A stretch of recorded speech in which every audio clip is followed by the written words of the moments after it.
الله الرحمن الرحيم لقد من الله على المؤمنين إذ بعث فيهم رسولا من أنفسهم يتلو عليهم آياته ويزكيهم ويعلمهم الكتاب والحكمة وإن كانوا من قبل لفي ضلال مبين سبحان ربك رب العزة عما يصفون وسلام على المرسلين والحمد لله رب العالمين اللهم صل على سيدنا ومولانا محمد وعلى آل سيدنا ومولانا محمد وبارك وسلم اللهم صل على سيدنا ومولانا محمد وعلى آل سيدنا ومولانا محمد وبارك وسلم اللهم صل على سيدنا ومولانا محمد وعلى آل سيدنا ومولانا محمد وبارك وسلم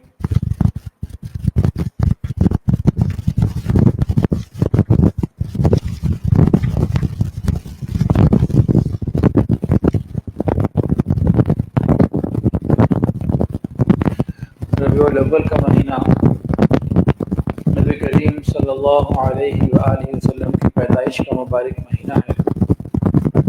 نبی علیہ السلام کی پیدائش کا یہ عظیم واقعہ اس مبارک مہینے میں ہوا۔ ایک سوال یہ پوچھا جاتا ہے کہ رمضان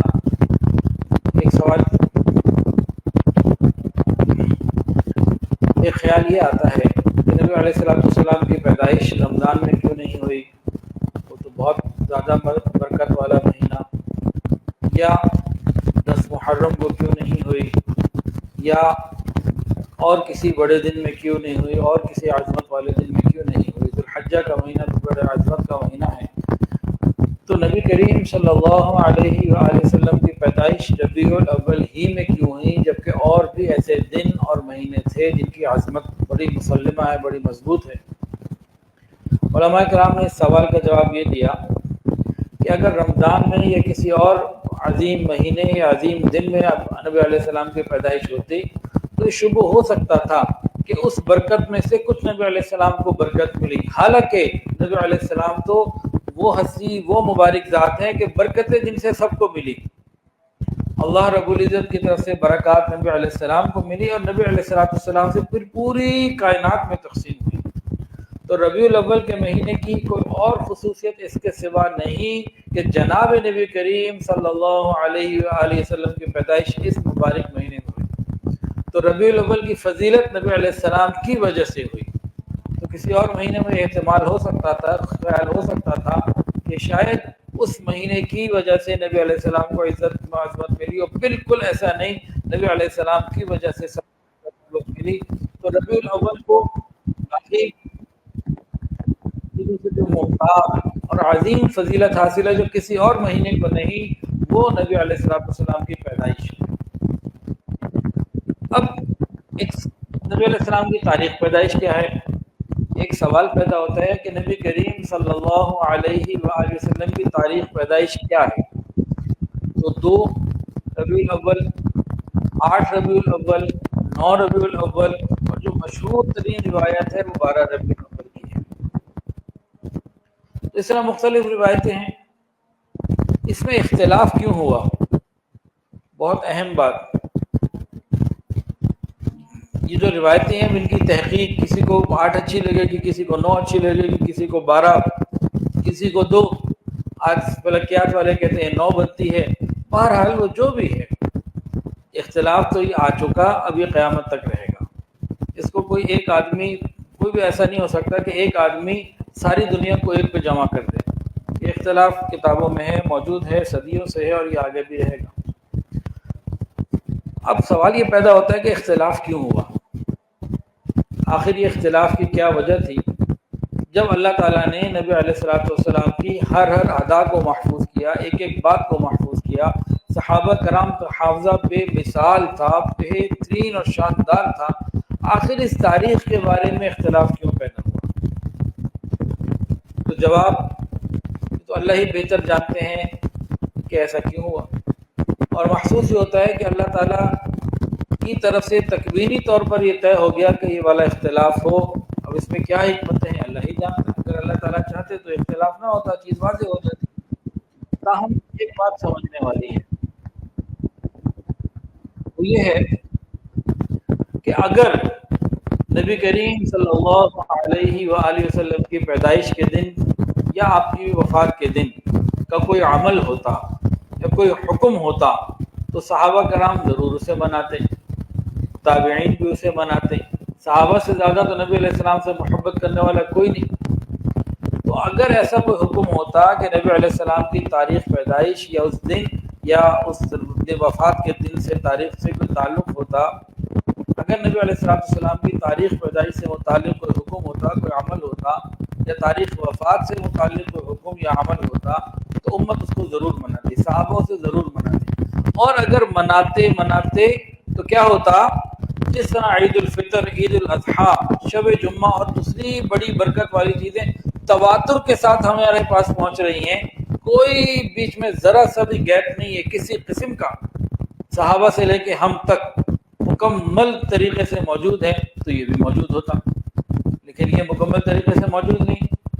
ہاں آج میڈیا پہ اس کا شور بہت زیادہ ہے، اس میں کوئی شک نہیں، لیکن اس وقت 2024 ہے، اگر ہم اپنے ہی گھروں میں موجود اپنے بڑوں سے، باپ دادا سے، پرداد جو ہمارے گھروں میں موجود ہوں، جن کی عمر 50 سال سے زیادہ، ان سے ایک سوال پوچھ لیں کہ 1980 کی دہائی میں، 1970 کی دہائی میں 12 ربیع الاول کے دن کو کیا کہا جاتا تھا؟ گھر میں بیٹھے، گھر میں سے پوچھ لیجیے، جو جن کے گھروں میں ایسے لوگ موجود ہیں جن کی عمر 50، 55، 60 سال ہے، 70 سال ہے، ان سے پوچھ لیجیے، تو سب ایک ہی بات کہیں گے کہ 12 وفات اور غم کا دن تھا۔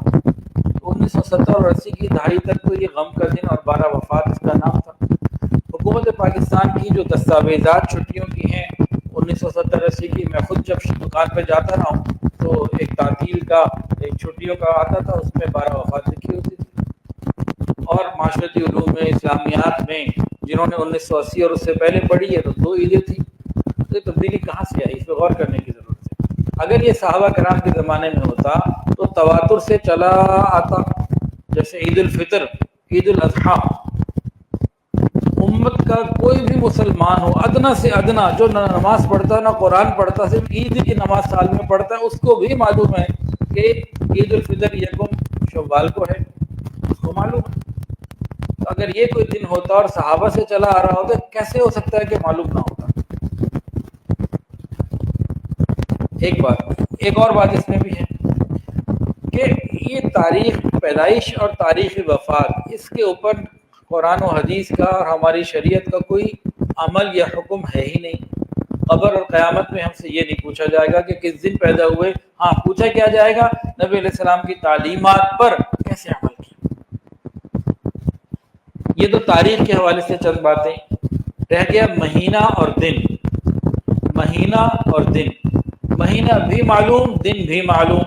مہینہ ربیع الاول کوئی اختلاف نہیں، دن پیر کا، خود نبی علیہ السلام نے ارشاد فرمایا کہ میں پیر کے دن، آپ سے پوچھا کہ آپ پیر کے دن کا روزہ رکھتے ہیں؟ فرمایا کہ پیر کے دن میری پیدائش ہے۔ نبی علیہ السلام سے پوچھا کہ آپ پیر کے دن کا جو روزہ رکھتے ہیں؟ فرمایا پیر کے دن میری پیدائش کا دن ہے۔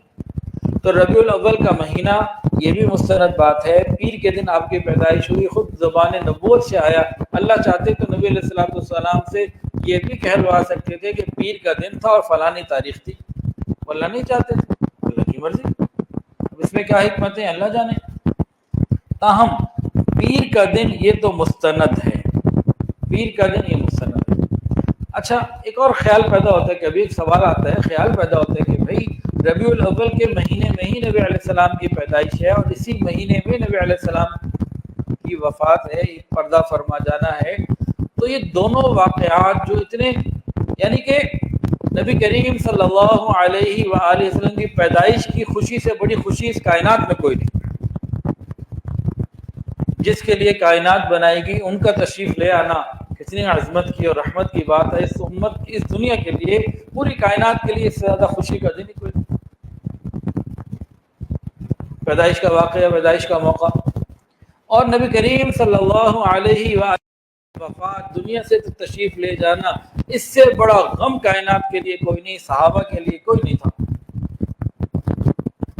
اب یہ دونوں چیزیں ایک ہی مہینے میں آ گئی، اس کی کیا وجہ؟ اللہ جانتا ہے، اللہ کا حکم، اللہ کی مرضی۔ بعض بزرگوں نے یوں فرمایا کہ انسان اگر پیدائش کی خوشی منانا چاہے تو غم کی وجہ سے وہ رکے گا ذرا، اور اگر غم منانا چاہے تو پیدائش کی خوشی کی وجہ سے وہ رکے گا۔ بس عمل میں لگو، پیدا ہونا اور دنیا سے چلے جانا یہ اللہ کے کام ہے سب کے لیے۔ اصل تو نبی کریم صلی اللہ علیہ وآلہ وسلم کی تعلیمات ہیں جن کو عمل میں لانا اور دنیا میں اس پیغام کو پہنچانا، جو مقصود ہے جو مطلوب ہے اس طرف توجہ کرنے کی زیادہ اسی کی طرف ضرورت ہے۔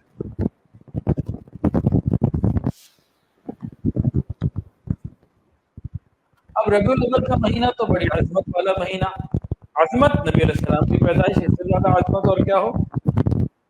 تو ربیع الاول کے مہینے کی عظمت کو کیسے حاصل کیا جائے، اس کی فضیلت میں کیسے حصہ ڈالا جائے، ہم کیسے فضیلت سے حاصل کریں۔ غور کریں نبی علیہ السلام کی پیدائش ہوئی تو کیوں ہوئی، نبی علیہ السلام کو اللہ تعالیٰ نے کیوں بھیجا؟ تو جن کاموں کے لیے نبی علیہ السلام کو بھیجا گیا ان کاموں کی تجدید ان کو اپنی زندگی میں لاگو کریں۔ سادہ سا سوال، سادہ سا جواب۔ کیا مطلب؟ ہر کام اور ہر کے مطابق ہر کام نبی علیہ السلام کی سنت کے مطابق کیا جائے، یہ کرنے کا کام ہے، اور ہر گناہ سے بچا جائے، اور ہر قسم کے فضول خرچیوں سے اور حرام اور حلال خیال کرتے ہوئے فضول خرچیوں سے بچنا، حلال اور حرام میں تمیز رکھتے ہوئے حلال کو اختیار کرنا، سود، جھوٹ، بے پردگی، میوزک، ان چیزوں سے بچنا، یعنی جو تعلیمات نبی علیہ السلام لے کر آئے، جن جن کاموں کے کرنے کو کہا ان کو کرنا، اور جن جن سے بچنے کو کہا ان سے بچنا، یہ ربیع الاول کو منانے کا اور اس تجدید عہد کا وقت ہے، پورا مہینہ ہے۔ ہم ان کاموں کو کریں جن سے نبی علیہ السلام کو ملاقات کریں۔ پہلے بھی کئی مرتبہ یہ بات کہی جا چکی ہے کہ گھر میں جب کوئی مہمان آتے ہیں تو بڑے بزرگ، بڑے عالم آتے ہیں، تو گھر میں کچھ بڑے ہوتے ہیں کچھ چھوٹے ہوتے ہیں۔ بچوں کو خوشی ہوتی ہے کہ مہمان آ رہے ہیں، چلو کھانا پینا ہوگا، مٹھائی ملے گی، خوشیاں ہوں گی، اور وہ ہمارے بڑوں کی ہمارے اوپر اس وقت نظر نہیں ہوگی، کھیلیں گے کودیں گے، ذرا اچھا لگے گا۔ بڑوں کی فکر یہ ہوتی ہے کہ بھئی وہ آئیں، بے اکرامی نہ ہو، اور جب وہ اپنی کوئی بات کریں، نصیحت کریں تو ہم توجہ سے سنیں، اور پھر ان کے جانے کے بعد ان نصیحتوں پر پورا عمل بھی ہم کریں، تو وہ ایک ذمہ داری کے ساتھ کر رہے ہوتے ہیں۔ تو ربیع الاول کا مہینہ اس ذمہ داری کے احساس کو بڑھائے تو بہت بہترین ہے۔ کون سی ذمہ داری کا احساس؟ کہ ختم نبوت کے صدقے دین کا کام امت کے اوپر آ گیا، اس کام کو کرانا۔ نبی علیہ السلام کی جو بعثت کے مقاصد ہیں وہ 4 ہیں، ان کو سمجھ کر آگے پہنچانا۔ تو ربیع الاول کی فضیلت حاصل کرنے کا یہی ایک طریقہ ہے۔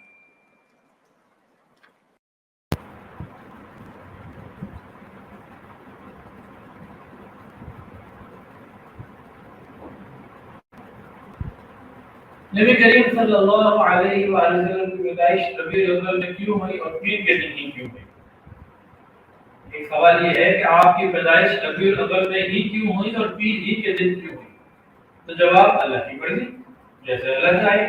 تاہم کچھ حکمتیں بھی ہیں جو علماء نے سمجھی اور بتائی۔ تو اس میں ایک حکمت یہ بتائی کہ اللہ تعالیٰ نے جب مخلوقات کو بنایا تو جتنے بھی درخت ہیں نا، نباتات، یہ شجر، یہ سبزہ، ان سب چیزوں کو اللہ رب العزت نے پیر والے دن پیدا کیا۔ کون سے دن؟ پیر والے دن۔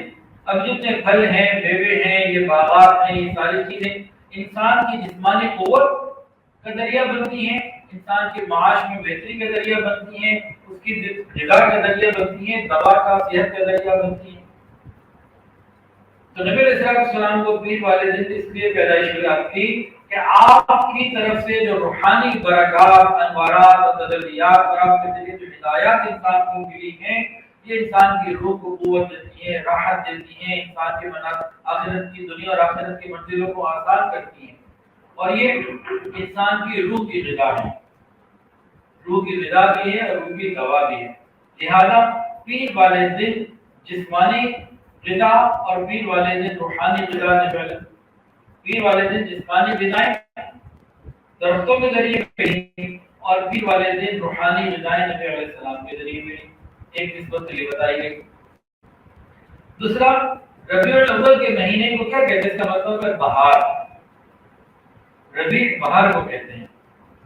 اس مہینے میں نبی علیہ السلام کی پیدائش، بہار کے مہینے میں نبی علیہ السلام کی پیدائش، اس کی کیا حکمت نے فرمایا کہ بہار کے موسم میں نباتات، یہ سبزہ، یہ درخت، یہ چیزیں، اس سب موسم کی تازگی کی وجہ سے خوشنما ہوتی ہیں، انسان کو دیکھ کے راحت ملتی ہے، خوشی ہوتی ہے اور ایک خوبصورت موسم ہوتا ہے۔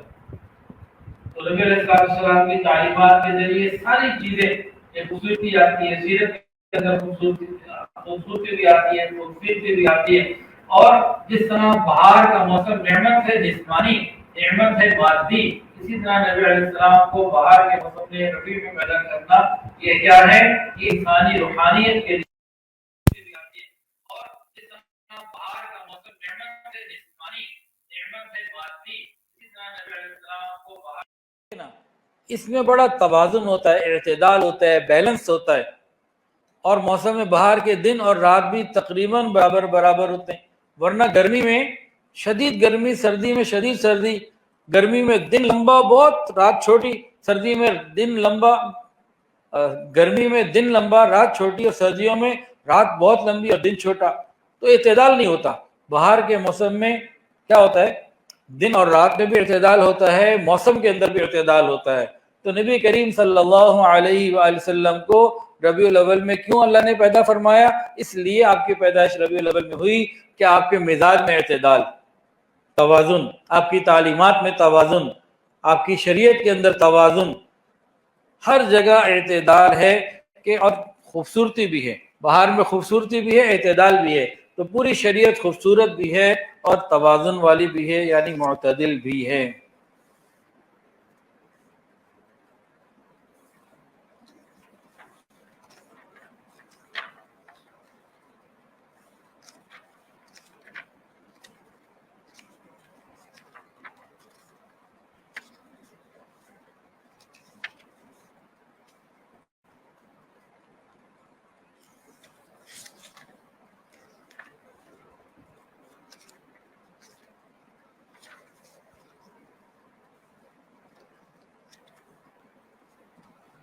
بارہ ربیع الاول کا روزہ رکھنا چاہیے یا نہیں رکھنا چاہیے؟ بھئی صحابہ کرام نے نہیں رکھا، حدیث میں ثابت نہیں۔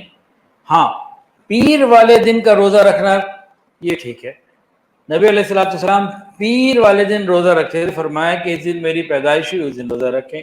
اب یہ پیر مہینے میں 4 دفعہ آتی ہے، یہ صرف ربیع الاول میں نہیں آتی، صرف 12 ربیع الاول کو نہیں ہوتی۔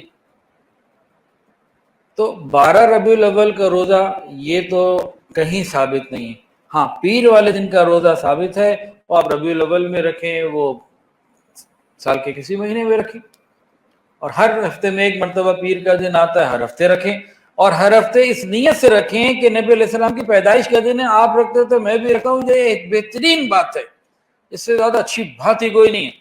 لیکن 12 تاریخ کا روزہ جب نبی علیہ السلام نے نہیں رکھا، ہاں چلتے چلتے 12 کو پیر آ رہی ہو وہ ایک الگ بات ہے، لیکن انسان کی عادت اس میں بھی نیت کیا ہو کہ 12 کا نہیں، پیر کا روزہ ہے۔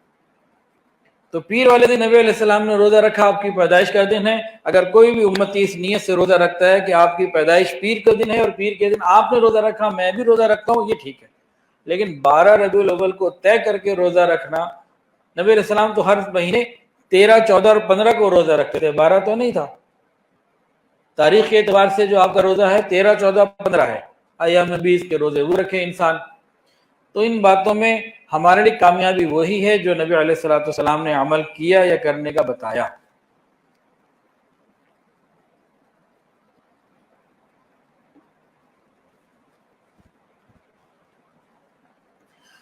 نبی کریم صلی اللہ علیہ وآلہ وسلم کی پیدائش کتنی مرتبہ ہوئی؟ 2 مرتبہ، 1 مرتبہ نہیں ہے، 2 مرتبہ پیدا ہوئی۔ ایک پیدائش آپ کی جسمانی ہے اور ایک پیدائش آپ کی روحانی ہے، اور جسمانی پیدائش کا مقصد ہی روحانی پیدائش ہے۔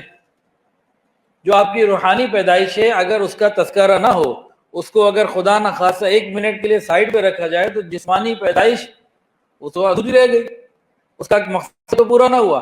مقصد کب پورا ہوا؟ جب آپ نے روحانی پیدائش کی تعلیمات پر عمل کر کے میدان عرفات میں سب سے گواہی لے لی. وہ کیا گواہی تھی؟ کہ اللہ کا پیغام پہنچا دیا، سب نے کہا پہنچا دیا. تو آپ نے اپنی جسمانی پیدائش کی گواہی تو کسی سے نہیں لی کہ یوں آپ نے صحابہ سے پوچھا کیا میں پیدا ہو گیا؟ نہیں. کیا میرا پیدا ہونے کا مقصد پورا ہو گیا؟ کب پوچھا؟ کہ پیدائش کا مقصد نبی علیہ الصلوۃ والسلام کے دنیا میں تشریف لانے کا، اس عظیم بابرکت خوشی اور موقع کا جو مقصد ہے وہ کیا ہے؟ قرآن کے اندر واضح ہے، وہ تعلیمات کو پہنچانا تھا. تو نبی علیہ الصلوۃ والسلام کی پیدائش ایک مرتبہ نہیں 2 مرتبہ ہے. یاد رکھیے، پہلی ولادت جسمانی تھی، دوسری ولادت روحانی تھی. جب آپ کو باقاعدہ وحی عطا فرمائی گئی، باقاعدہ باضابطہ نبی اور پیغمبر قرار دے دیا گیا. پہلی پیدائش اور دوسری پیدائش میں 40 سال کا فرق ہے. پہلی پیدائش ربیع الاول کے مہینے میں ہوئی اور آپ کا جمال دنیا میں ظاہر ہوا، اور دوسری پیدائش غار حرا میں ہوئی، پھر آپ کا کمال دنیا پہ ظاہر ہوا. پہلی پیدائش کے وقت آپ محمد بن عبداللہ کی حیثیت سے دنیا کے سامنے آئے، اور دوسری پیدائش کے وقت آپ محمد الرسول اللہ کی حیثیت سے دنیا کے سامنے آئے. پہلے آپ ابن عبداللہ بنے، بعد میں محمد الرسول اللہ بنے. پہلی ولادت میں آپ کی صورت مبارکہ کا ظہور ہوا، آپ کے خوبصورتی کا، آپ کے حسن کا، آپ کی بہترین جسمانی بناوٹ کا، اس کا ظہور ہوا. اور دوسری ولادت میں نبی علیہ الصلوۃ والسلام کی سیرت کا، آپ کے اخلاق اور آپ کے کردار کا ظہور اور کامل حیثیت سے ہوا.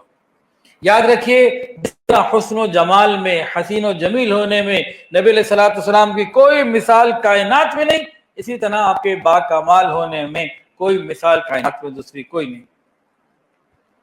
عام طور سے جسمانی ولادت کا تذکرہ زیادہ ہوتا ہے، خاص طور سے ربیع الاول میں، اور روحانی ولادت کا تذکرہ کم ہوتا ہے. اس کی کیا وجہ ہے؟ دیکھیے، ابتدائی ولادت یہ ولادت کا ابتدائی درجہ ہے. جسمانی ولادت آپ کی پیدائش کا، میلاد کا ابتدائی درجہ ہے، اور روحانی ولادت جو غار حرا میں 40 سال کی عمر میں ہوئی، وہ اس کا نقطہ عروج ہے، وہ کمال ہے، اور پھر اس سے آگے مزید عروج ہے. پہلی ولادت، اس میں ہمارے لیے عمل کا نمونہ کوئی نہیں. ہاں، یہ بات ہے کہ آپ علیہ الصلوۃ والسلام کی پیدائش کے وقت جو معجزات، جو حالات اور جو خصوصیات ہیں، اس کے اوپر خوشی، اس کے اوپر ان معجزوں کا ذکر کرنا، وہ سب بے حساب برکتوں کا ذریعہ ہے، بے بنا برکتوں کا ذریعہ ہے. ایران کی آگ بجھ گئی، اور اس کے کنگرے گر گئے کسریٰ کے، اور شاہ روم کو خواب آیا، اور مختلف بہت ساری چیزیں. اور آپ کی پیدائش کے وقت بی بی آمنہ کے ساتھ جو معاملات پیش آئے عجیب و غریب. پانی پینے کے لیے کنویں پہ جاتی، پانی خود اوپر آ جاتا، ڈول ڈالنے کی ضرورت ہی نہیں. فرماتی ہے میں چلتی ادھر سے ادھر سے، مجھے پتھر اور شجر سلام کر رہے ہوتے. اور فرماتی ہیں کہ یہ جو حمل ہوتا ہے نا، حمل بوجھ کو کہتے ہیں. تو کہتے ہیں ڈاکٹر صاحب بیٹھے ہیں، ان سے پوچھیں کسی عورت کو پتہ لگ، وہ ایک حمل ایک بوجھ ہوتا ہے. فرماتی ہے عجیب معاملہ تھا، مجھے بوجھ محسوس نہ ہوا، مجھے تو کوئی پریشانی نہیں ہوئی، بلکہ چلتی تو اوپر سے بادل آ جاتے.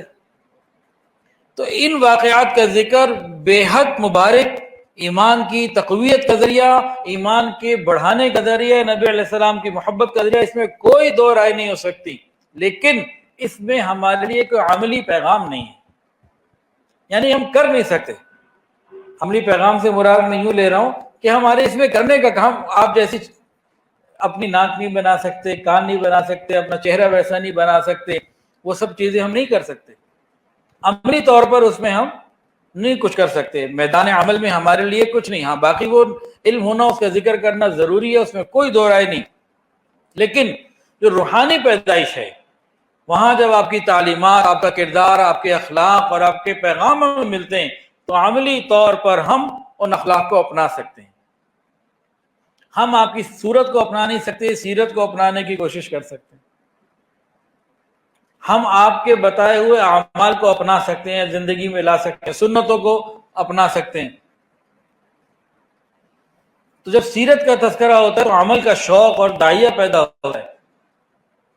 تو تو سیرت کا تذکرہ کرنا یہ بہت زیادہ اہم ہے، اس کی اہمیت اپنی جگہ، لیکن یہ جو مقصد ہے آپ کا وہ تو ابھی تھوڑی دیر میں انشاءاللہ بتاتے ہیں۔ جو قرآن کی آیت ہے کہ اللہ تعالیٰ نے تو نبی علیہ السلام کو جن مقاصد کے لیے بھیجا ان کو سمجھنا۔ اب سوال یہ پیدا ہوتا ہے کہ ربیع الاول کے مہینے میں سورت کا تذکرہ کیا جائے یا سیرت کا تذکرہ کیا جائے، تو کیا کیا جائے؟ سورت کا تذکرہ بھی بہت مبارک ہے، وہ بھی ہونا چاہیے، اس کے بغیر بھی مزہ نہیں آتا، لیکن پیغام بندہ سیرت کا لے کے اٹھے، یعنی ہر سال جب نبی علیہ السلام کا ذکر ربیع الاول میں ہو تو ہر سال ہم پہلے سے زیادہ آقا صلی اللہ علیہ وآلہ وسلم کی سیرت میں ڈھلے ہوئے ہوں۔ اور یہ ربیع الاول کی کوئی اس میں بات نہیں ہے، نبی علیہ السلام کی صورت کا ذکر ہو یا سیرت کا ذکر ہو، یہ سارا سال ہونا چاہیے، صرف ربیع الاول میں نہیں۔ لیکن چلو اگر ہم ربیع الاول کو ایک بناتے ہیں کہ ہر سال دوبارہ یہ دن آ رہا ہے، یہ مہینہ آ رہا ہے، تو ہم ہر سال یہ چیک کریں کہ ہماری سیرت نبی علیہ السلام کے قریب اس سال میں کتنی ہوئی، اور ہم کتنا قریب ہوئے اور کتنا قریب ہوئے، تو اس کو چیک کرنے کی ضرورت ہے۔ اب آ جاتے ہیں نبی علیہ السلام کی تعلیمات کیا ہیں،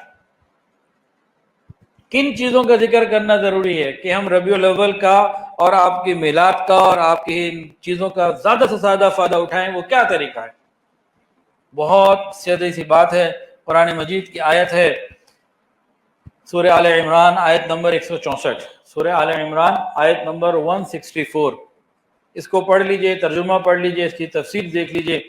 یہ مقصد ہے اصل کے اندر جو ہمیں نبی علیہ السلام کی تعلیمات کو اپنانا ہوگا۔ کیا فرائض اللہ نے بتائے؟ فرمایا لقد من اللہ علی المؤمنین، تحقیق اللہ تعالیٰ نے ایمان والوں پر بڑا احسان کر دیا، بہت بڑا احسان کیا،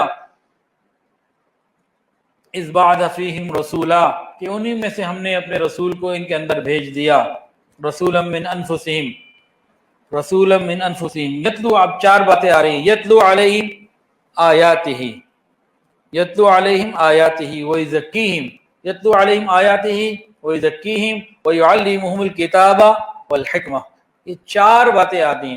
یتلو علیہم آیاتہ، تلاوت قرآن پاک، تو ہم دیکھیں پچھلے ربیع الاول میں ہم کتنا روز پڑھتے تھے، اب کچھ بڑھا کہ نہیں بڑھا؟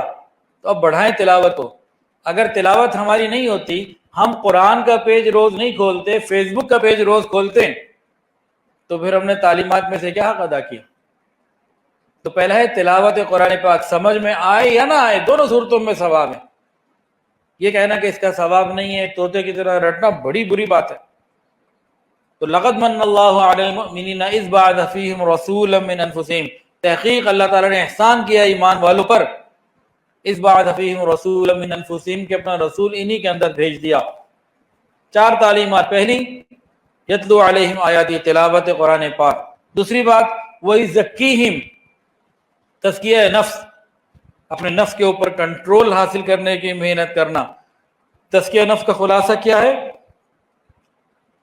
تمام اچھے اخلاق، عادات اور کردار اور اقدار کو اپنے اندر لے کر آنا، اور تمام بری عادتوں کو، بری باتوں کو، کردار اخلاق کو، بد زبانیوں، بد گمانیوں کو اندر سے نکالنا۔ یہ ایک پوری محنت ہے، تزکیہ نفس کی محنت۔ یتلو علیہم آیاتہ پہلا ہو گیا، وَيُزَكِّيهِمْ دوسرا ہو گیا، تیسرا اور چوتھا کیا ہے؟ وَيُعَلِّمُهُمُ الْكِتَابَ، قرآن مجید کو سمجھنا، قرآن مجید کی تعلیمات کو اچھے طریقے سے سمجھنا، والحکمہ، اور حدیث کو پورے طریقے سے سمجھنا، یعنی قرآن و سنت کو سمجھنا۔ تو ربیع الاول کے مہینے میں جب یہ مجالس ہوں، محافل ہوں، تو یہ چار مقاصد جو نبی علیہ السلام کے ہیں، جن کے لیے آپ نے اپنے دانت مبارک شہید کروائے، جن کے لیے آپ نے تکلیفیں اٹھائیں، جن کے لیے آپ کو پتھر مارے گئے، جن کے لیے آپ نے جہاد کیا، جن کے لیے آپ نے قربانیاں دیں، تو وہ مقاصد کو زندگی میں لانا اور پورا کرنا، یہ اصل ان چیزوں کا مقصد ہونا چاہیے۔ اور کس ترتیب پر ہونا چاہیے کہ بے پردگی سے پاک ہو۔ دیکھیں نبی کریم صلی اللہ علیہ وآلہ وسلم کی مبارک نسبت سے کوئی محفل ہو، مجلس ہو، اس کا نام آپ نے میلاد رکھا یا مجلس رکھا یا سیرت کانفرنس رکھا یا کچھ بھی رکھا، اس سے قطع نظر، لیکن اس میں جہاں نبی علیہ السلام کی تعلیمات بتائی جائیں تو وہاں عمل بھی تو ہو نا، وہاں بے پردگی نہیں ہونی چاہیے۔ بے پردے کی آپ کو پسند نہیں. میوزک نہیں ہونا چاہیے, میوزک نبی علیہ السلام کو پسند نہیں. ناچ گانا نہیں ہونا چاہیے, وہ نبی علیہ السلام کو پسند نہیں. تو جو چیزیں نبی علیہ السلام کو پسند نہیں ہیں وہ کیوں ہوں؟ نبی کی نسبت سے جمع ہو اور غیر پسندیدہ کام کرنا, یہ تو محبت کا دعویٰ ادھورا ہے, ٹھیک تو نہیں. پھر ایسی جگہ پہ کہ لوگوں کے گھروں کے آگے یا بازار کو, روڈوں کو بند کر کے لوگوں کو تکلیف پہنچا کے, یہ بات تو نبی علیہ السلام اور شریعت کے مزاج سے بہت دور ہے. یا اتنی بلند آواز سے اسپیکر چلا دینا کہ لوگ اپنے گھروں میں پریشان ہوں. تو تعلیمات کا ذکر تعلیمات کے مطابق ہو, آپ کی ذات کا ذکر آپ کی تعلیمات کے مطابق ہونا چاہیے.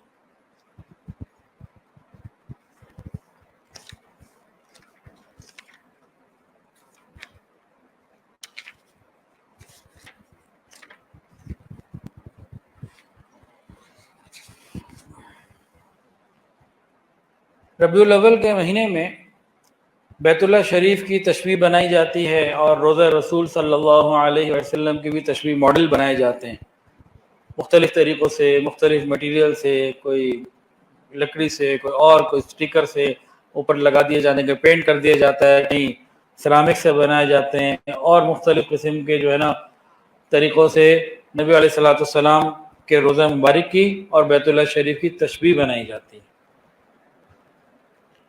اس کے حوالے سے کیا ہونا چاہیے؟ دیکھیں, جہاں تک میری بات ہے نا, میں تو یہ سمجھتا ہوں کہ جو جانماز ہماری ہے, اس جانماز کے اوپر نہ بیت اللہ کی تصویر ہو, نہ مسجد نبی شریف کی تصویر ہو.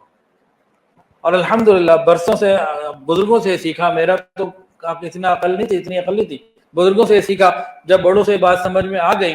اب کئی مرتبہ ہوتا ہے کہ مسجد میں ممبر پہ نماز کے لیے, کئی مرتبہ ایسا کہ مسجد میں ممبر پہ بیان کے لیے بیٹھنا ہوتا ہے, تو کبھی کبھی وہاں کوئی جانماز بچھی ہوئی ہوتی ہے, یا کبھی پیروں کی طرف جانماز ہوتی ہے. اب جب میں بیٹھنے لگتا ہوں تو ایسی پوزیشن ہوتی ہے کہ یا تو میں بیت اللہ شریف کی تصویر یا مسجد نبی شریف کے اوپر بیٹھ رہا ہوں, یا میرے پاؤں ادھر آ رہے ہیں. اور یہ اکثر آپ کو ملے گا, بہت اکثر سے مراد بہت جگہ ملے گا, احساس ہی نہیں ہوتا, احساس ہی نہیں ہوتا. تو جب اس کو دیکھتا ہوں تو کہتا ہوں کہ بھائی اس کو ہٹائیں. کئی مرتبہ میرے ساتھ ایسا ہوا, بہت دفعہ ایسا ہوا کہ مسجد نہیں ہے, کوئی مدرسہ ہے, کوئی گھر ہے, انہوں نے جناب جانماز بچھا دی کہ آپ اس پہ بیٹھ کے بیان کر لیں. کئی دفعہ ایسا ہوا. اب جانماز میں تصویر بنی ہوئی ہے بیت اللہ کی, بیت اللہ شریف کی, مسجد نبی شریف کی, گنبد خضرا کی, اس پہ بھی کیسے بیٹھ جاؤں؟ تو کہتا ہوں یہ بات غلط ہے, ہٹاؤ بھائی اس کو. بلکہ دیکھیں, یہ جو تار جاتی ہے نا, کدھر گئی یہ, اب آپ کہیں میں پاگل ہوں تو کہہ دیں, دیوانہ, جو بھی کہنا ہو کہہ دیں, میرے دماغ کی بات ہے, ہو سکتا ہے آپ کو اچھی نہ لگے, آپ کو اچھی لگے, آپ کہیں پاگل آدمی ہے. الحمدللہ جب بھی یہاں بیٹھتا ہوں تو یہ وہاں سے آ رہی ہے نا, اس کو پاؤں کے نیچے سے نہیں گزرنے دیتا میں.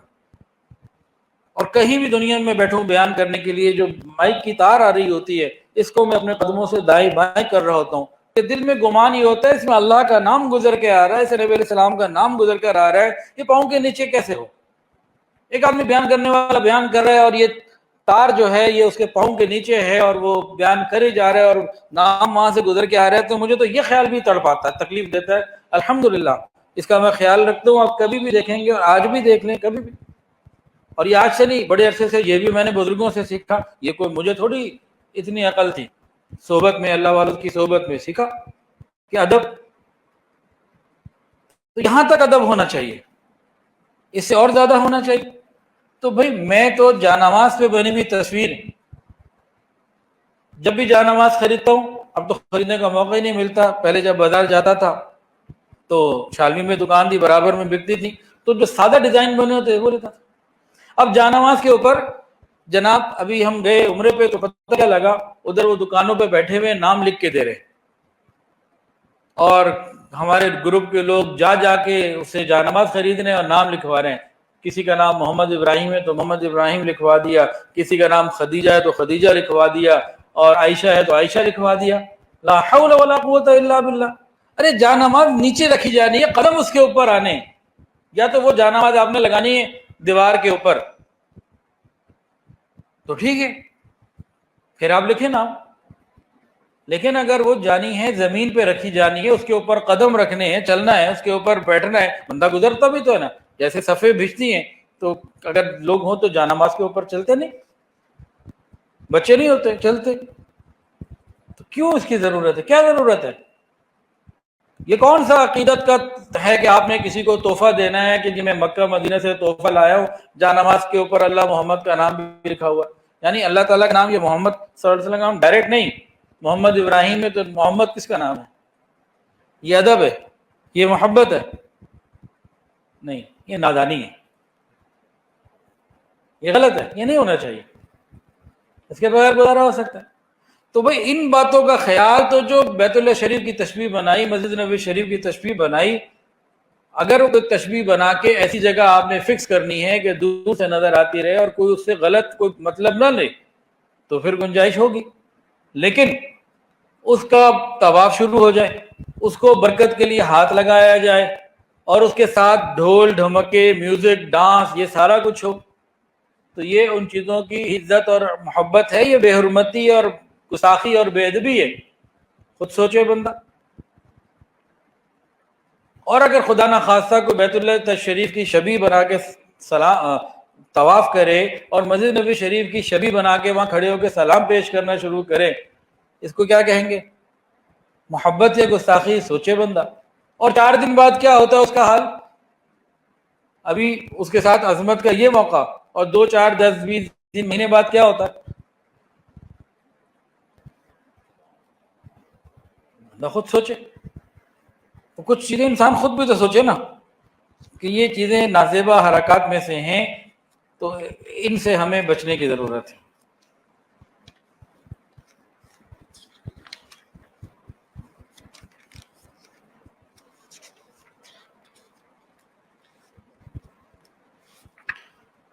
حضرت شیخ الاسلام حضرت مفتی تقی عثمانی صاحب دامت برکاتہ العالیہ کا ایک بیان کا ایک تھوڑا سا میں خلاصہ سنا رہا ہوں اپنے الفاظ میں۔ وہ لکھتے ہیں اپنے خطبات میں کہ کرسمس یہ حضرت عیسیٰ علیہ السلام کے اٹھائے جانے کے بعد، آسمانوں پہ زندہ اٹھائے جانے کے کوئی 300 سال بعد تقریباً لگ بھگ شروع ہوئی۔ جب شروع ہوئی تو جو اس زمانے میں صحیح عیسائی لوگ تھے انہوں نے کہا یہ کیا کر رہے ہو، یہ تو تعلیمات نہیں ہیں۔ تو جنہوں نے شروع کی وہ بھی عیسائی تھے، انہوں نے کہا ہم حضرت عیسیٰ علیہ السلام کا ذکر کر رہے ہیں اس لیے کریں گے۔ تو بڑی اچھی نیت کے ساتھ وہ کام شروع ہوا، آج سے 1700 سال پہلے کم و بیش، اللہ عالم۔ تو شروع میں کیا ہوتا کہ 25 دسمبر کو جو ان کے بقول حضرت عیسیٰ علیہ السلام کی پیدائش کا دن ہے، اس کی کوئی گارنٹی نہیں ہے ان کے پاس بھی، تو جو بھی وہ کہتے ہیں اس دن وہ آ کے تعلیمات پڑھتے اور چلتا رہتا، کئی عرصہ یہ چلا۔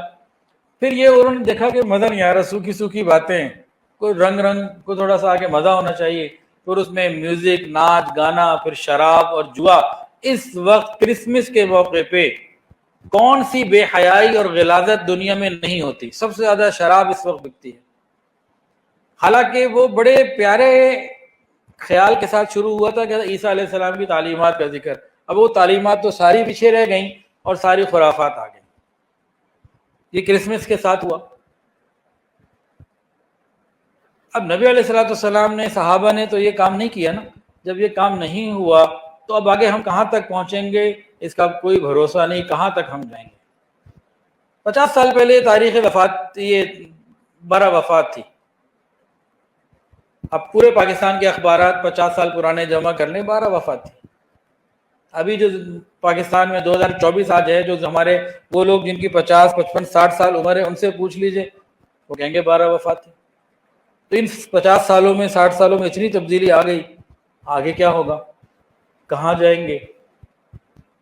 تو نبی علیہ السلام کی تعلیمات اصل ہیں، تو ربیع الاول کا مہینہ ہو یا کوئی اور مہینہ ہو، آپ کا ذکر آپ کی خوبصورتی کا، آپ کی پیدائش کا، آپ کے حسن و جمال کا، آپ کے اخلاق کا، آپ کے معجزوں کا ذکر انتہائی مبارک اور کرتے رہنا چاہیے تا حیات، جیسے حسان بن ثابت رضی اللہ عنہ کرتے تھے، نبی علیہ السلام کی موجودگی میں کرتے تھے۔ آپ کے لیے نعت پڑھنا محبت میں، یہ سب چیزیں بہترین ہیں، لیکن تعلیمات جو ہیں نا ان کا ذکر اور ان کے اوپر عمل، اور یہ سوچنا کہ میں ان تعلیمات میں آگے بڑھ رہا ہوں، یہ انتہائی ضروری ہے۔ ایک سوال یہ پوچھا گیا کہ حضرت اسماعیل علیہ السلام کی اولاد میں سے کتنے انبیاء کرام تشریف لائے؟ یہ تو سوال پوچھنے والے نے یہ لکھا ہوا میرے سامنے آیا، بڑا سادہ سا سوال پوچھا ہے، میں اس کو پوری ڈیٹیل تھوڑی سی بتاتا ہوں، ایک بڑی ڈیٹیل کا خلاصہ عرض کرتا ہوں۔ سب سے پہلے نبی حضرت آدم علیہ السلام، ان کے بعد جو انبیاء کرام کا سلسلہ چلا تو حضرت نوح علیہ السلام تک۔ حضرت نوح علیہ السلام آدم ثانی کہلائے۔ حضرت نوح علیہ السلام سے لے کر حضرت ابراہیم علیہ السلام تک جتنے انبیاء کرام آئے وہ حضرت نوح علیہ السلام کی اولادوں میں سے آئے،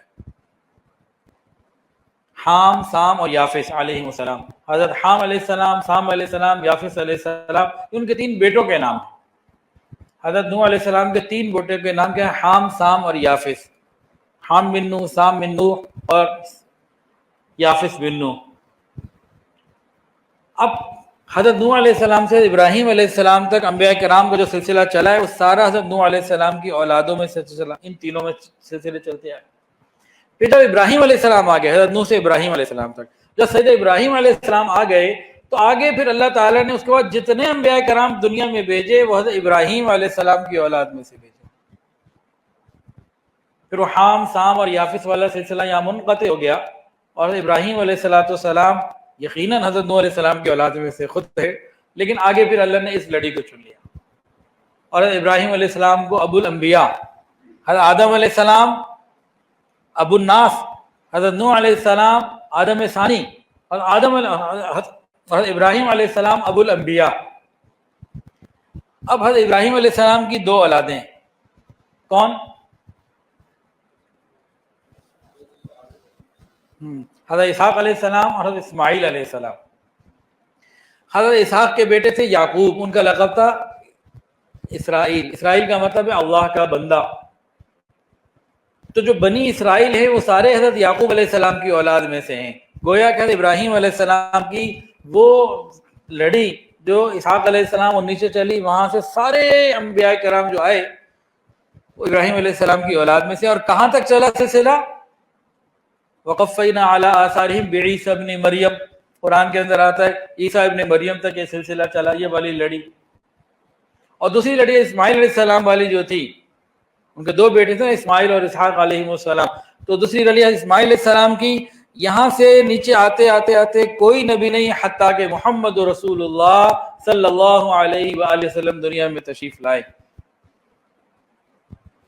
تو اسماعیل علیہ السلام کی اولاد میں تو صرف ایک ہی نبی آئے، لیکن وہ خاتم الانبیاء بھی ہوئے، امام الانبیاء بھی ہوئے، اس سے بھی کچھ ہو گئے۔ تو اس کا خلاصہ کیا ہوا؟ آدم علیہ السلام سے لے کے جو انبیاء کا سلسلہ چلا تھا نوح علیہ السلام تک، نوح علیہ السلام کے بعد حضرت ابراہیم علیہ السلام تک جو انبیاء کرام کا سلسلہ دنیا میں رہا وہ آپ کی اولادوں میں رہا، مختلف اولادوں میں رہا۔ حضرت ابراہیم علیہ السلام کے بعد باقی سارے سلسلے آگے روک دیے گئے، آگے صرف ابراہیم علیہ السلام کی ذریت سے آگے معاملہ چلا، اور اس میں بنو اسرائیل اور بنو اسماعیل، بنو اسرائیل میں بہت آئے اور بنو اسماعیل میں ایک ہی آئے، محمد رسول اللہ صلی اللہ علیہ وآلہ وسلم۔ ایک سوال یہ ہے کہ نبوت سے پہلے نبی کریم صلی اللہ علیہ وآلہ وسلم کی زندگی کیسی تھی؟ پھولوں سے زیادہ معطر زندگی تھی۔ صادق الامین کا لقب آپ کو نبوت سے پہلے ملا، نماز، روزہ، حج، زکوٰۃ اور جہاد اور دین کے باقی احکامات سے پہلے ملا، آپ کی تجارت کی وجہ سے، آپ کی معاملات کی صفائی اور ان معاملات کی وجہ سے۔ تو نبی علیہ الصلوۃ والسلام کی زندگی تو مکہ مکرمہ میں بہت ہی بہترین اور آئیڈیل زندگی تھی، ہر آدمی آپ سے محبت کرتا تھا۔ ایک سوال یہ پوچھا گیا کہ حضرت خدیجہ رضی اللہ عنہ کے ساتھ جو شادی ہوئی کیوں ہوئی، کیا اسباب تھے؟ اور دوسرا سوال یہ پوچھا گیا نکاح کس نے پڑھایا؟ تو نبی علیہ الصلوۃ والسلام کی شادی بی بی خدیجہ سے کیوں ہوئی؟ آپ کی تجارت کی وجہ سے۔ اس زمانے میں مزاربت بہت عروج پہ تھی، اور انگریز کے آنے سے پہلے مزاربت ہندوستان میں بھی بہت عروج پہ تھی۔ صحابہ کرام کے یہاں مزاربت کا بڑا کام تھا، نبی علیہ السلام نے بھی مزاربت کی تھی۔ مزاربت کیا ہوتی ہے؟ ایک آدمی کا مال ہے، ایک کی محنت ہے، نفع کی تقسیم ہو جاتی تھی۔ حضرت خدیجہ الکبریٰ رضی اللہ عنہ تاجرہ تھیں اور بہت بڑا ان کا مال تھا، پورے مکہ میں سب سے بڑا تجارت کا سلسلہ ان کا تھا. اب خود تو نہیں جاتی تھیں، وہ لوگوں کو مضاربت پر مال دیتی تھی، تم جاؤ جو نفع ہوگا پھر ڈویژن ہو جائے گی، تقسیم کی طے ہو جاتی تھی، پرسنٹیج طے ہو جاتی ہوگی، کوئی طریقہ کار. تو نبی علیہ السلام کی جب ان کو شہرت کا پتہ لگا، جب بی بی خدیجہ کو نبی علیہ السلام کی شہرت کا پتہ لگا تو آپ نے ان کو خود بلایا، کہا کہ دیکھیں آپ میرا مال لے کے جائیں، میں آپ کو دوسروں سے ڈبل دوں گی، آپ کا نفع میں زیادہ کروں گا. نبی علیہ السلام لے گئے. آپ نے اپنے غلام میسرہ کو ساتھ بھیجا، وہ واچ کرتے رہے، دیکھتے رہے سارا کچھ. انہوں نے بھی آگے تفصیلات بتائیں کہ یہ تو معاملہ ہی بڑا جدا ہے، اللہ کی رحمت کچھ اور ہی ہے. اور نبی علیہ السلام نے اس میں جس انداز سے کاروبار کیا تو نفع بھی ڈبل ہوا. تو ان معاملات کی صفائی دیانت داری کی وجہ سے امی خدیجہ کبریٰ رضی اللہ عنہا نے شام کے اس سفر کے تقریباً 2 مہینے اور 25 دن کے بعد بذات خود نکاح کا پیغام بھجوایا. نبی علیہ السلام نے اپنے چچا ابو طالب سے مشورہ کیا، مشورے کے بعد بات قبول ہو گئے، اور پھر ایک نکاح کی تاریخ کا تعین کر لیا گیا. اس میں پھر لوگ جمع ہوئے اور نبی علیہ السلام اور بی بی خدیجہ کے نکاح کا خطبہ ابو طالب نے دیا، نبی علیہ السلام کے چچا. اور اس وقت حضرت خدیجہ کے چچا جو تھے عمر بن اسد، وہ بھی موجود تھے. قریش کے اس طرح چند لوگ موجود تھے. تو یہ نکاح ہو گیا اور باقاعدہ اس کا حق مہر بھی دیا گیا. ایک روایت میں کہ 20 اونٹ تھے اور ایک روایت میں کہ 500 درہم کے برابر جو ہے نا وہ سلسلہ تھا 500 درہم کا. تو بہرحال یہ نبی علیہ السلام کی شادی تجارت کی وجہ سے ہوئی، اور ابو طالب جو تھے انہوں نے نکاح پڑھایا، اور اس طریقے سے یہ سارا سلسلہ ہوا.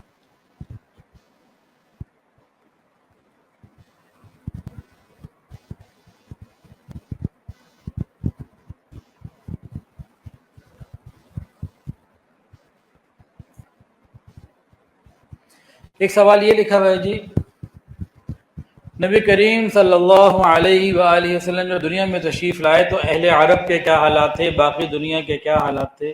اندھیرا ہی اندھیرا. وَإِن كَانُوا مِن قَبْلُ لَفِي ضَلَالٍ مُبِينٍ. قرآن مجید کے اندر یہ موجود ہے وَإِن كَانُوا مِن قَبْلُ لَفِي ضَلَالٍ مُبِينٍ، کہ آپ سے پہلے تو ہر طرف گمراہی تھی، اندھیرا تھا کھلا. عرب کے کیا حالات تھے؟ جہالت تھی، تعلیم نام کو نہیں تھی، انسانیت نام کو نہیں تھی، کردار نام کی کوئی چیز نہیں تھی، جھوٹ، دھوکہ، خود غرضی، کرپشن، ہر چیز اپنے عروج کے اوپر تھی.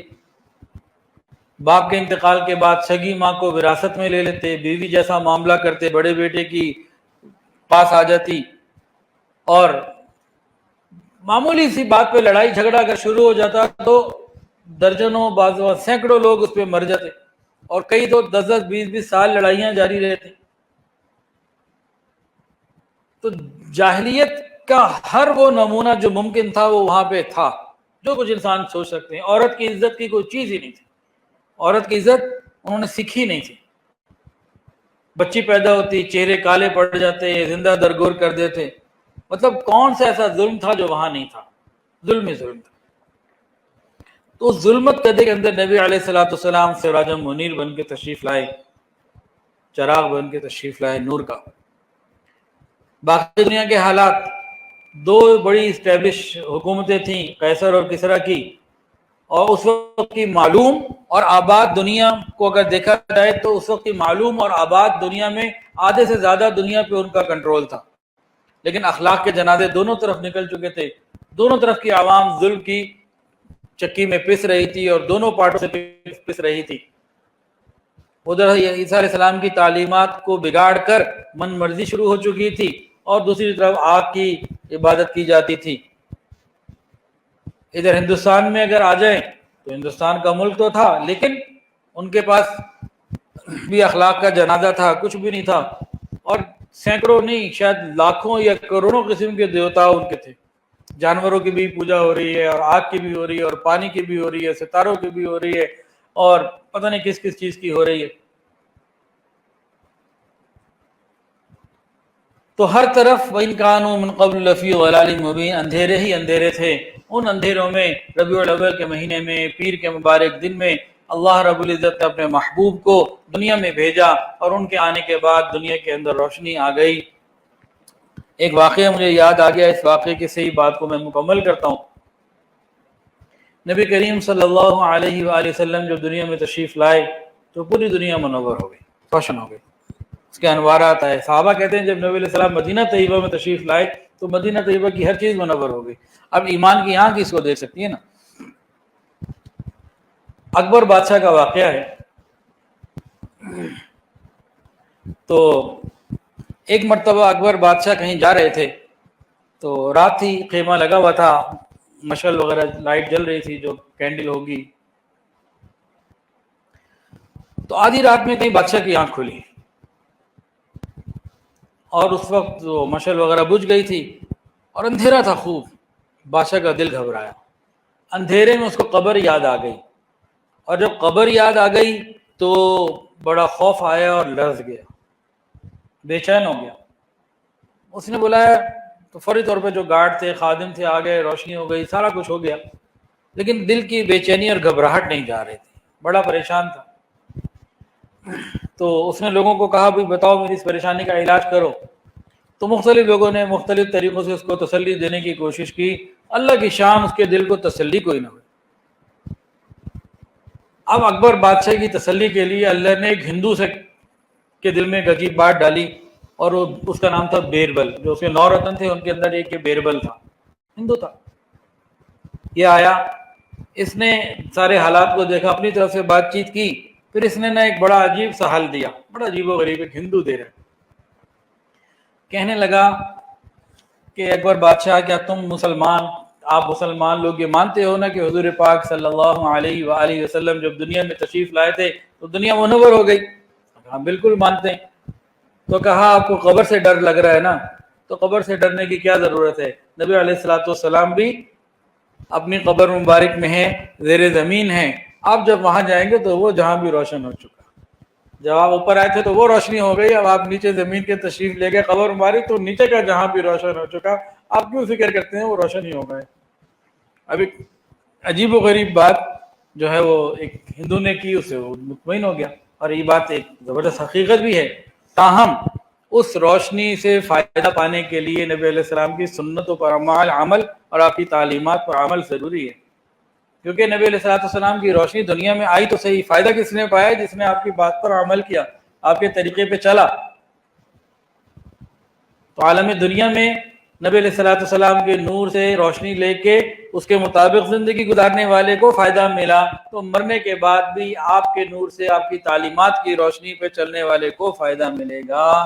وآخر دعوانا ان الحمد للہ رب العالمین.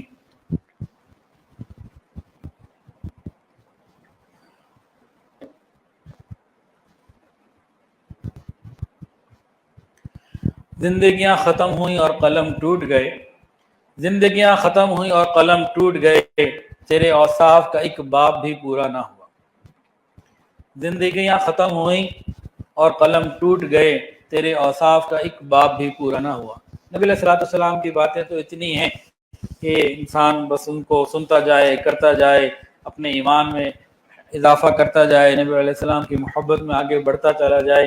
یہ تو ایک ختم نہ ہونے والا سمندر ہے. اللہ تعالی ہم سب کو قیامت کے دن نبی علیہ السلام کی شفاعت عطا فرمائے. تھوڑی دیر کے لیے مراقبہ کر لیجئے، آنکھوں کو بند کر لیجئے، سروں کو جھکا لیجئے. یہ خیال کر کے بیٹھیے کہ اللہ تعالیٰ کی طرف سے رحمت آ رہی ہے، میرے دل میں سما رہی ہے، اور میرا دل کہہ رہا ہے اللہ اللہ اللہ.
لا الہ الا اللہ محمد رسول اللہ. دعا کر لیجیے. الحمد للہ رب العالمین صلی اللہ علی النبی الامی الکریم. ربنا ظلمنا انفسنا وان لم تغفر لنا وترحمنا لنكونن من الخاسرین. یا اللہ اپنی تمام رحمتوں سے ہمارے گناہوں کو معاف فرما. اپنی خاص رحمت سے ہمارے گناہوں کو معاف فرما. ہمارے ہر گناہ کو، ہمارے تمام گناہوں کو اپنی رحمت سے معاف فرما. ہم سب کو نبی کریم صلی اللہ علیہ وآلہ وسلم کی سچی محبت اور کامل اتباع کی توفیق عطا فرما. ہم سب کے تمام صغیرہ کبیرہ گناہوں کو معاف فرما. یا اللہ حاسد کے حسد سے محفوظ فرما، شریر کے شر سے محفوظ فرما، برا چاہنے والوں کی برائی سے محفوظ فرما، دوستی کے رنگ میں دشمنی کرنے والوں سے محفوظ فرما. رب کریم ہماری دعاؤں کو قبول فرما. یا اللہ بہت سارے لوگوں نے دعاؤں کے لیے کہا اور جو کہنا چاہتے تھے نہیں کہہ پائے، اور وہ لوگ جن کا حق ہے کہ ہم ان کے لیے دعائیں کرتے رہا کریں، رب کریم سب کے لیے خیر کے فیصلے فرما. یا اللہ ہم میں ہمارے گھروں میں جو بیمار ہیں شفا عطا فرما، جو پریشان ہیں پریشانیوں کو دور فرما، جو مقروض ہیں قرضوں کی ادائیگی کے آسان اسباب اپنی رحمت سے پیدا فرما. رب کریم تمام حاضرین کی تمام دلی اور نیک جائز حاجات کو پورا فرما. جو صاحب اولاد ہیں ان کی اولادوں کو نیک وکار فرما. والدین کی آنکھوں کی ٹھنڈک بنا، متقیوں کا امام بنا. یا اللہ اولاد کی خوشیاں عطا فرما، اولاد کے غموں سے محفوظ فرما.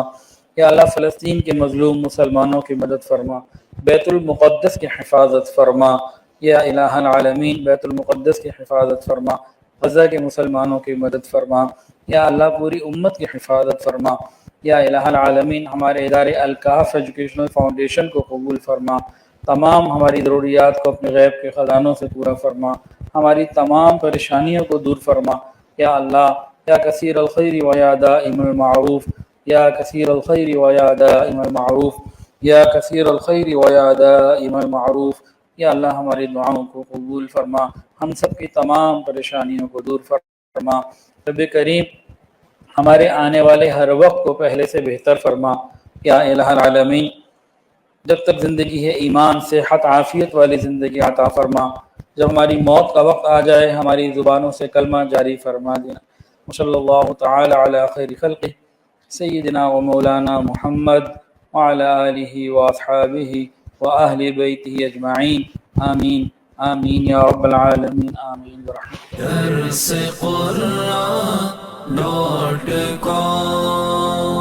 www.darsequran.com